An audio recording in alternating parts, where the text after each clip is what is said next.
What do you mean too many armies? It's not that bad. I just got some orcs, and some more orcs, some more orcs, and some Imperial Guard. Oh yeah, and some beakies, and some more orcs, and some Eldar, and some more orcs. Oh yeah, and some more Imperial Guard. Oh yeah, there's more orcs. But I mean, it's not that bad. It's not like I have random armies hanging out in cupboards. Or hanging out in closets.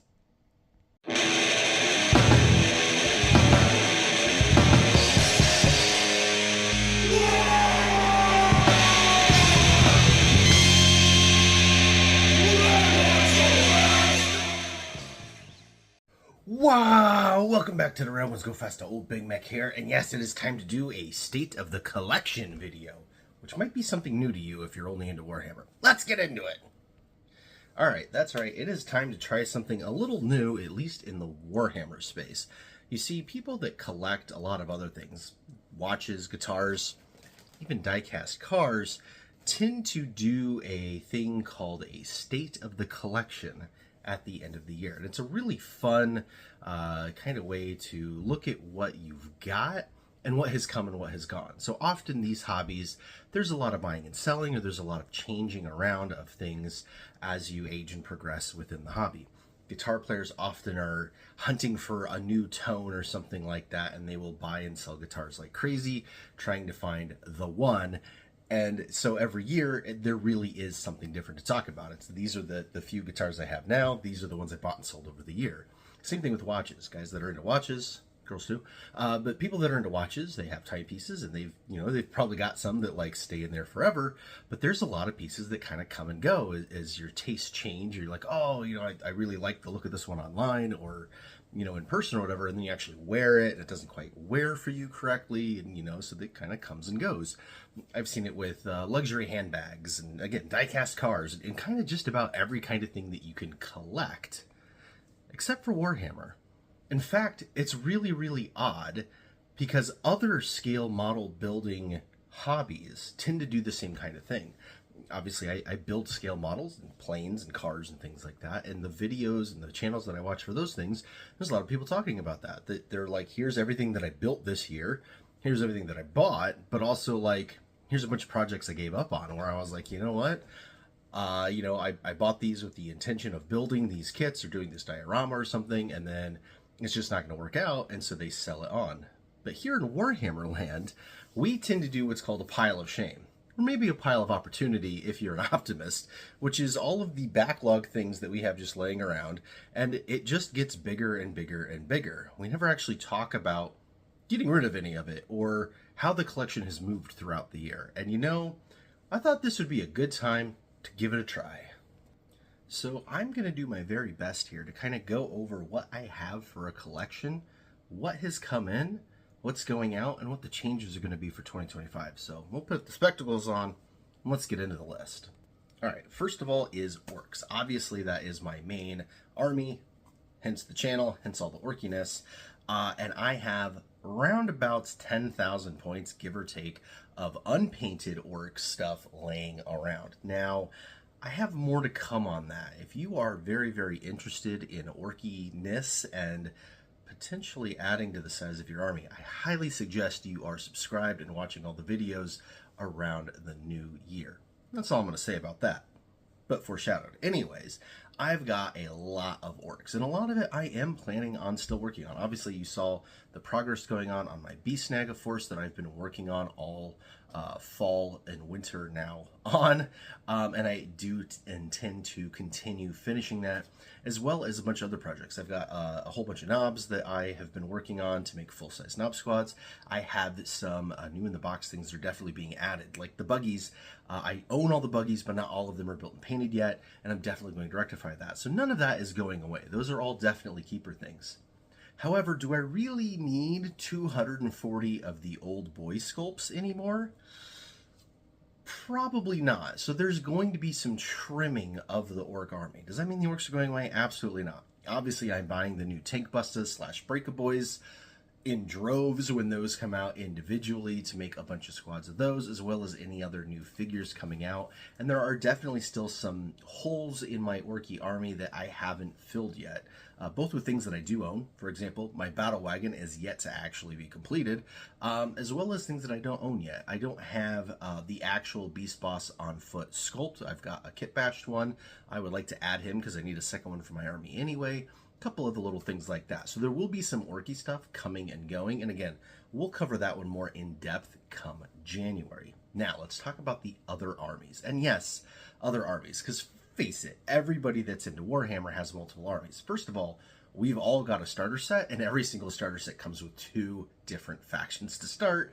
So, you know, you pretty much are locked in, but also it's just more fun to have multiple armies, especially when you are building and painting, right?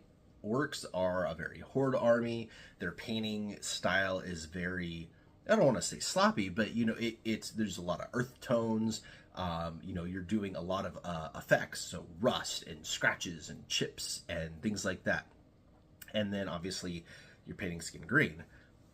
When that painting gets tiresome, painting something like, well, Imperial Guard is a terrible option because it's also a horde army with a lot of green and a lot of chipping, you know what I mean? But you know, painting something like Eldar is a great palette cleanser because the painting style is very different. It's very clean, it's very refined, and the color choices you're using are very different.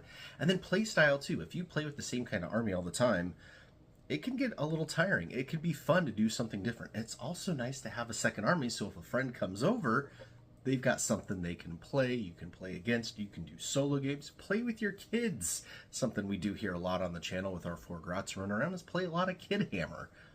Video up there. But yeah, so definitely multiple armies, so let's talk about them. Well, not my main second army or my longest running second army or even my favorite second army. I do have quite a bit of Eldar, specifically Craft World Eldari type stuff. And I've been sitting on a lot of this stuff for a good long time and haven't really made much progress on it. Basically, it's come down to I've always loved Eldar. I've talked about this on the channel numerous times. When I really dove deep into the hobby when 3rd edition first came out, Dark Eldar was the other army in the box. And I ended up with a Dark Eldar army because it was really cheap to get into and I didn't have a lot of teeth. Still don't. But you could buy a lot of stuff used. You could, you know, people were buying boxes and they didn't want the Dark Eldar and they'd sell them off cheap. And then, yeah, it was just easy to build the army. Except I didn't like it. I always would rather have had Craft World Eldar. I loved the Phoenix Lords. I loved the idea of the different aspects and the aspect warriors. I loved everything about the aesthetic and the lore with regular Eldar. And so as the years have gone by, I do a lot of buying and selling of lots of used minis or collections that people have built up and they've decided to get out, and I hold on to certain things for myself, and I've kind of always held on to all of the Eldar stuff. So as a result, I've got between 30 and 40 Guardians laying around, a couple of Wraith Lords, a couple squads of Wraith Guard, a couple of the Psychic guys, the Farseers and Warlocks and whatnot, as well as a few things that I've bought new, such as the new Harlequins with the new Jane Czar, the new Rangers, and the Ranger Scout bike thingies. So I've got a little bit going on. The reason why I'm hitting this one first is this is an army I am definitely doing next year with all of the refreshes of the other new Aspect Warriors. I love every single one of the sculpts. I want all of them. So what I'm going to be doing for this collection is going through it, and a lot of the older stuff is going to be going away. I don't necessarily need a giant collection like my Orcs or a giant army or anything like that. In fact, I don't even really need it to be viable.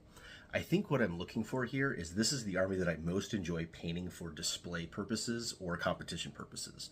My Ranger squad, I absolutely adore my paint scheme on and the work that I've done to it, and I feel like this whole army is going to be like that. So my goal here is 1 squad of each Aspect Warrior, all of the Phoenix Lords obviously, get the new avatar in there, but yeah, like maybe 1 squad of Storm Guardians, 1 squad of regular Guardians. Like I just want to have the ability to like prop them all up on a field and take a picture of how cool they all look. Maybe use them in a game or two, but yeah, I'm not going to have multiples of units. I'm not going to have min-max size units. I'm not going to get into competitive play with these. Now, the biggest question mark on Eldar, though, are these guys.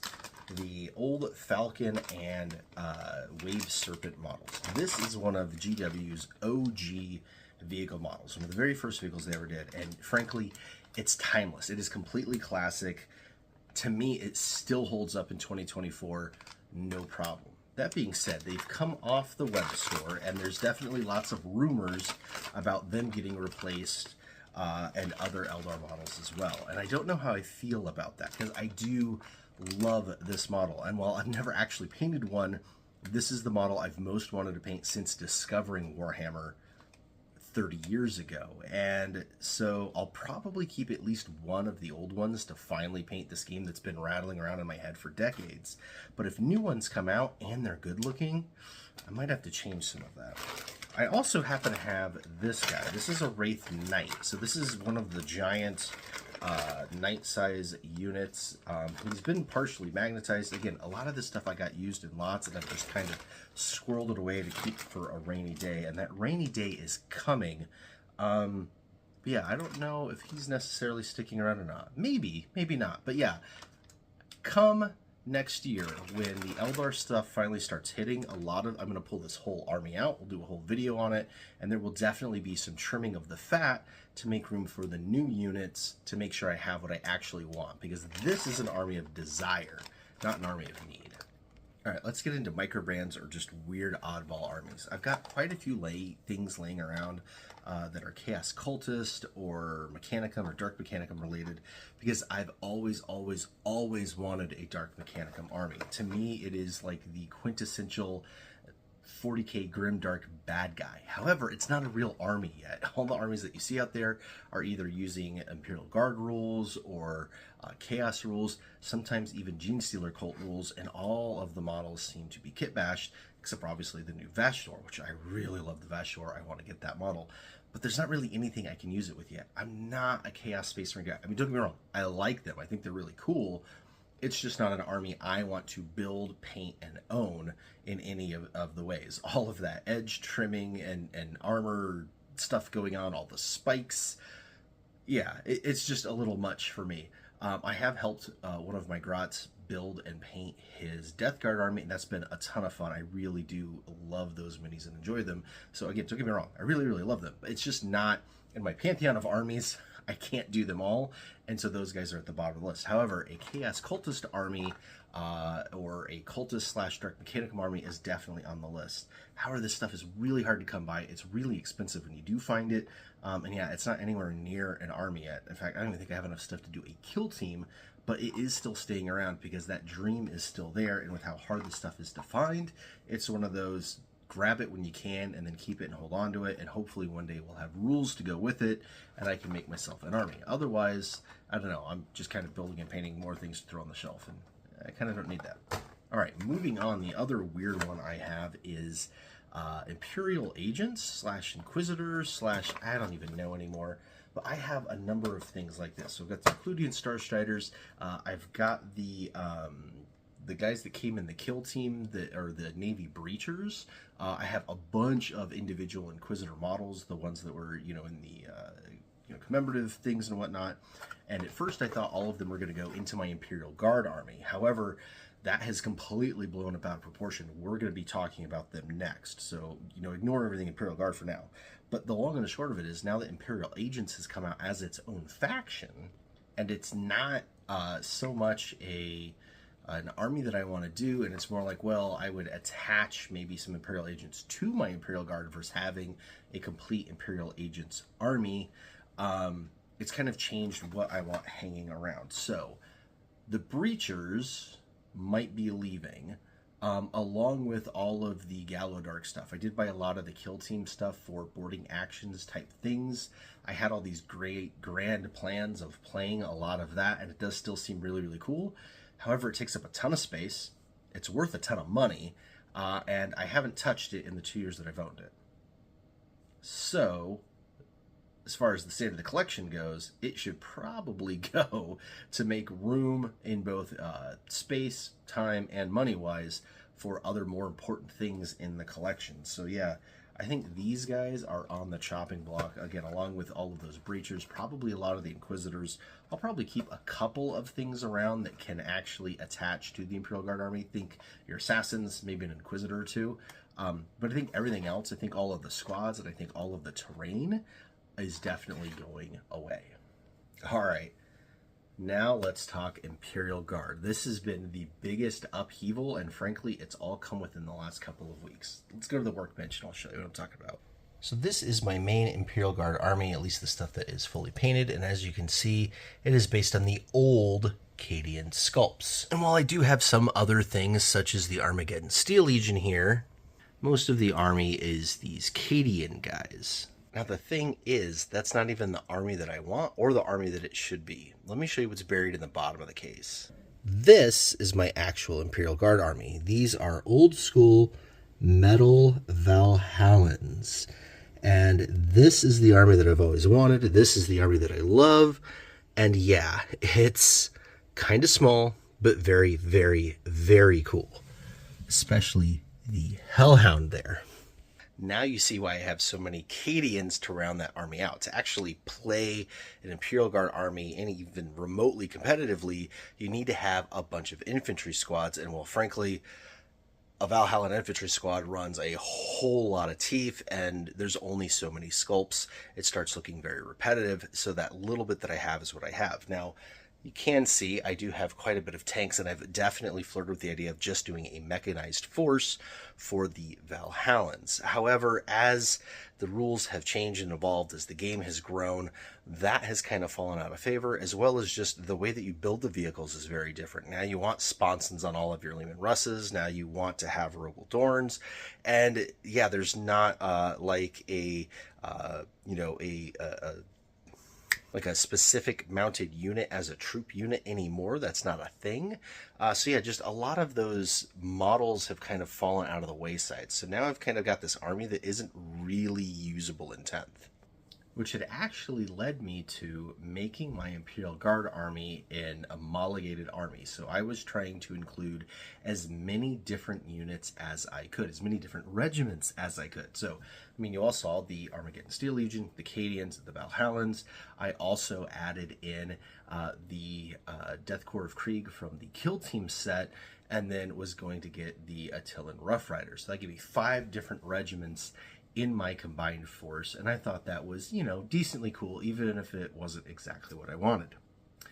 Cue up the giant Games Workshop announcement of Death Corps of Krieg coming in 2025 as their own standalone, completely fleshed out regiment with all new plastic kits.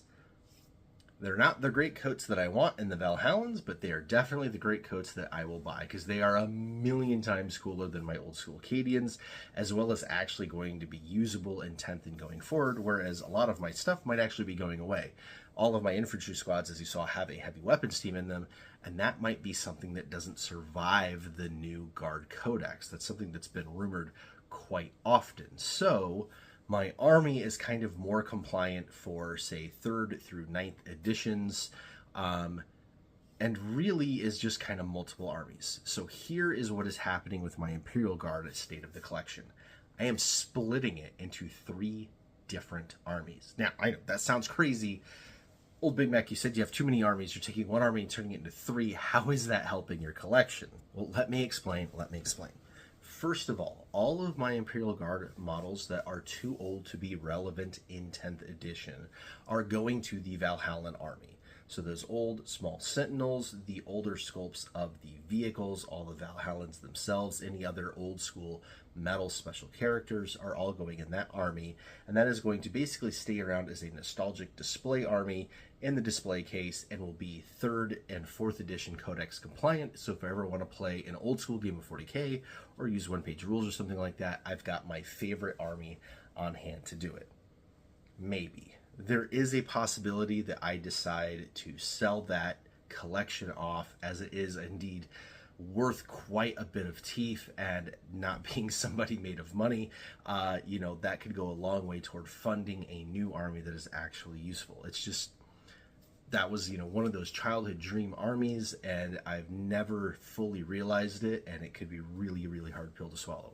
I'm going to sell everything else first. Those are the last guys on the chopping block, but the potential is there. They're kind of an investment for the future. But yeah, those guys are going to separate out and become a vintage army for vintage purposes.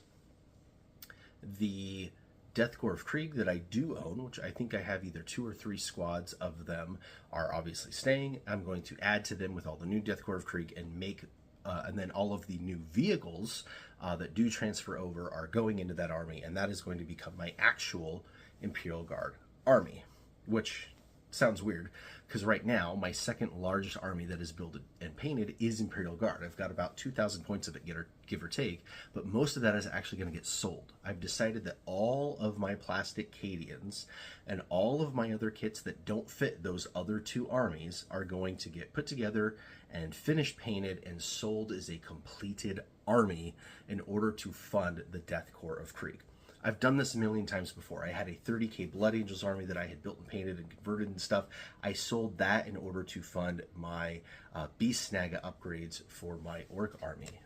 And strictly speaking, these are the kind of state of the collection changes that are very, very common in other forms of collecting and hobby that don't seem to be talked about here in Warhammer. And that's kind of why I really wanted to make this video. Is it's okay to look at what you have and make changes, to change your decisions, to change your mind, to just change what's going forward in response to what's going on in your hobby. Imperial Guard is in a very interesting place. They're finally getting some good rules and some fun rules that are thematic again. They're about to get a really, really fun release that I do really enjoy, and I end up having this army that's actually this just isn't working, and it's okay that it isn't working. It's not a sad thing. I'm not, busted up over it. It's not something to make me angry or anything like that. It just doesn't work anymore, and that's okay. I mean, most of these guys in that army are 10 to 20 years old, so it could be expected that they're not necessarily going to survive into the new editions, but also, like, we talked about all the Imperial Agent stuff as well. Like, all that got spun off into a new army, and now you've got Inquisitors and these Imperial Breacher guys and all these other cool new things that I had collected for the army that ended up getting spun off into their own factions. So, yeah, the state of the collection for Imperial Guard is going to change massively in 2025. And again, we'll be doing videos on these as we do each collection aspect. So yeah, those Imperial Agents, they're going to get spun up and sold off.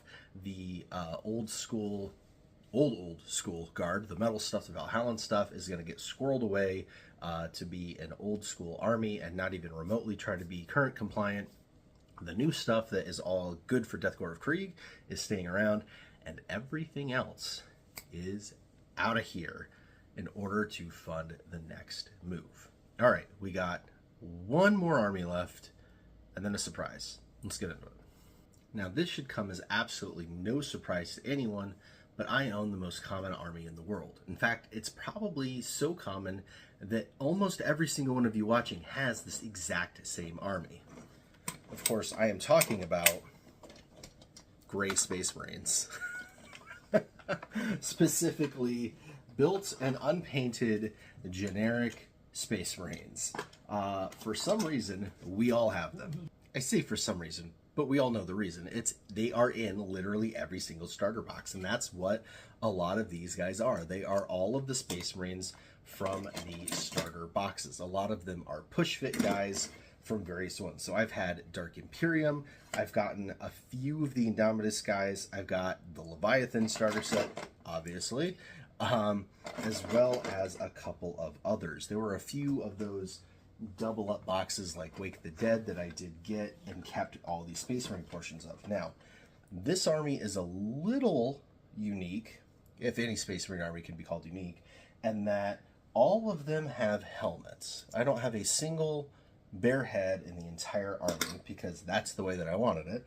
And also, you won't find capes or robes or anything like that. Now, there is camo capes, so your sniper rifle guys, your sneaky guys do have their camouflage, but none of that like Dark Angel style, crazy flowing whatever. In fact, this is the most caped guy in the thing, and again, this is the Phobos Librarian. That is a camo cape. It'll be painted in camo to go with the other Phobos guys, such as the Phobos Lieutenant here. Same kind of deal. But yeah, there's a lot of Phobos in here. There's a lot of Reavers. There's a lot of the, not Inceptors, these guys, the ones that are very, very sneaky, yeah, have sneaky things going on. I forget what the heck they're called. They've got all this gear on them, but they are also in Phobos armor, I believe. But yeah, lots of Phobos armor because I really, really like the aesthetic of it. I haven't decided what this army is going to be. I've toyed with the idea of making them Raven Guard or Raptors, you know, the army green ones with the little bird head on them. I've toyed with the idea of making them Silver Skulls, actually. But yeah, or just doing my own custom chapter. But I have more or less 5,000 points of built Space Marines that have never seen a tabletop, never seen a game, and none of them have been painted. So yeah, the Gray Space Marines is definitely a thing, and I've got a bunch of them. These guys probably aren't going anywhere. One, they're super cheap and easy to collect and get a hold of. Two, they're probably my most competitive army, like on paper, actually to go play. I know that like generic Space Marines aren't great, but because these guys are chapter agnostic, I can run pretty much any of the detachments and figure something out. But also in regular pickup games, Space Marine, right? 3-up armor, 3-up to hit things. Bolters are good. You know, they're good. They're good. So, and I do like Space Marines. I do genuinely like Space Marines. So, yeah, let me know what chapter we should do these guys in, and we'll see if we get to them this year. But yeah, they're not going anywhere. All right, time for the final army. And like I said, this one's kind of a surprise. This is my very dusty Black Templars collection. Now, this one's kind of funny. Again, 3rd edition starter box is my first new edition as a 40K fan. Loved the John Blanche artwork. Immediately fell in love with 40K. Built my army. It actually went through 2 complete different paint schemes and iterations before it actually became legit Black Templar. And that didn't happen until Codex Armageddon came out and Black Templar actually started getting their own kits. I always wished that the Black Templar models looked like this artwork. I just love it. That being said, they have released new ones, and the new ones do look a lot like this artwork, but now I'm just painting to match the artwork, so I haven't ever actually done it. There's also the problem being, you can see all of these Black Templar guys, they're all holding bolters, right? There's very few actual close combat weapons outside of the big axe here and a Terminator guy in the background. Everybody else actually has bolters and melta-guns and things like that, and that actually doesn't really match the Black Templar.